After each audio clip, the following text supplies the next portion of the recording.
Happy Earth Day. I actually remember when Earth Day started. I was in high school at the time and it was so exciting and celebratory. But today it feels almost ominous. I don't know if it feels that way to you, but I know I was just watching a broadcast about what's happening with the climate and I started to feel really powerless.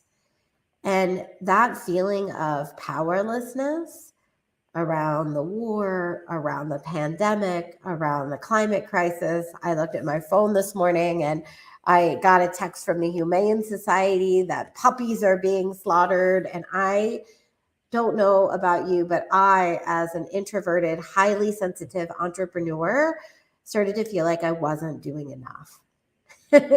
Leave me a comment if you're feeling that way. Like, no matter what you're doing in your businesses, no matter how many people you're serving or coaching, as a female service provider or a female coach or whatever business you're running, it can always feel like you're not doing enough. In fact, it reminded me of a story that I used to read about in Buddhism. And the story is about the hungry ghosts. And it's this story about how there are all these ghosts out there and they're in this forest and they always want to be eating more. They have these big bellies where they always want more. They want to be eating more. They want to be doing more. They want to be finding more. But then they've got these pinhole mouths. And the pinhole mouths means that they can't fit in anything else in. So there's just always more. And when they were asked, where do the ghosts live? Their response was America, right? Like, this is the land of hungry ghosts. And the reason I thought of that story is because I kind of feel like a hungry ghost around changing the world.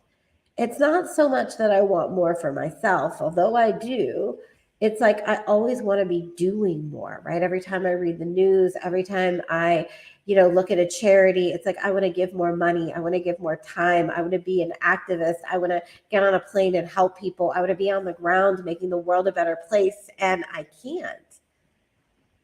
Right? There's some level at which I have to be at home taking care of my responsibilities, running my company, serving my clients.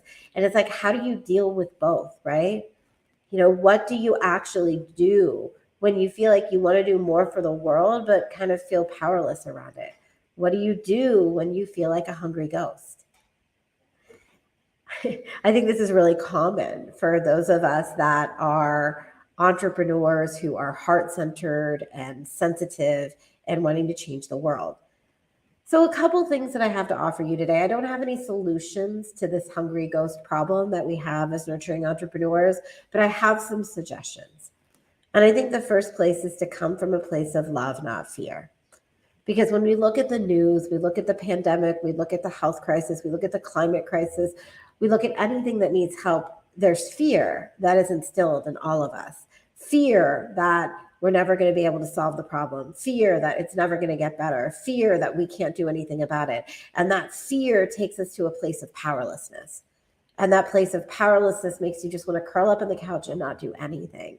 So really shifting that to a place of love first, really remembering that there are good things happening in the world. So when I get to that place, I always go and pet my cats. I hug my husband. I notice that there's healthy food on my table. I go into what I'm grateful for. That brings me to a place of love and out of fear. That's step number one. And then next, I remind myself that my job is to change my corner of the world and help others change theirs, right? So I know that what I was put on the planet for is to help women make more money in their businesses. I am a business strategist. I can look at businesses and identify where they're losing money like that. And so I know that what I have to focus on is what I was put on the world to do. And by staying in my zone of genius, I can have more success that allows me to be able to help others in their zone of genius. And I try to get really specific on how I can do that. So for example, I have a friend who works for the think tank that helps with climate crisis stuff. And I ask her what they need. What kind of money do they need? What kind of volunteers do they need? And then I do my best to be able to provide that, to be able to give that money or connect her with people in my world that might be good volunteers for her.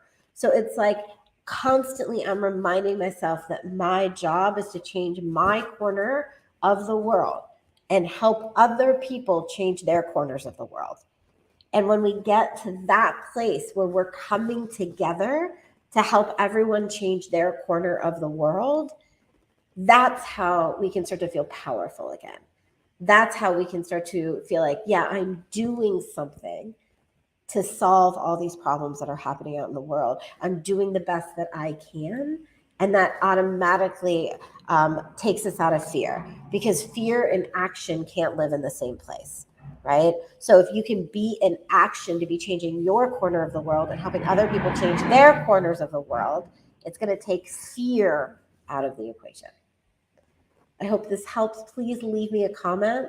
Let me know how this is landing for you. If you're watching this as a replay, let me know, right? Put it in the comments.